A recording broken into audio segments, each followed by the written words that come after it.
তো দর্শক মণ্ডলী আজকে আমরা দেখতে পাচ্ছি এবারে গতবারের তুলনায় পার্কটা অনেক সুন্দর হয়েছে।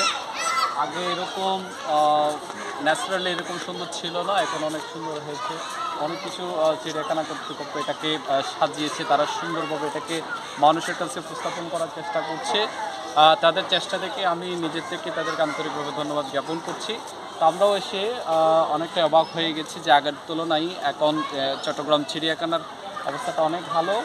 তো আমি আজকের লাইভের থেকে সবাইকে অনুরোধ করব, আপনারা যদি সময় পান, সুযোগ পান, তাহলে একবার এসে এই চট্টগ্রাম চিড়িয়াখানার অবস্থাটা দেখে যাবেন। তাতে করে আপনাদের সকলের বোধগম্যের মধ্যে আসবে যে চিড়িয়াখানার উন্নতি কতটুকু। আমাদের প্রকৃতিকে বাঁচাতে গেলে চিড়িয়াখানার উত্তরোত্তর সৌন্দর্যবর্ধন এবং আমাদের পশু পাখি যেগুলো আমাদের ছেলেপিলেরা দেখছে তাদেরকে দেখানো খুবই দরকার প্রয়োজন মনে করছি।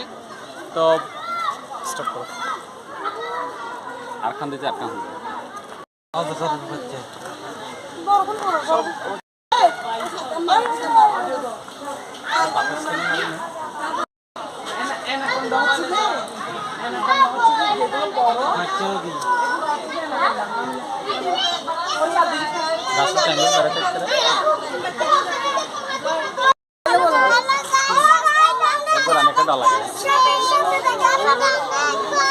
সাপ দেখতেছি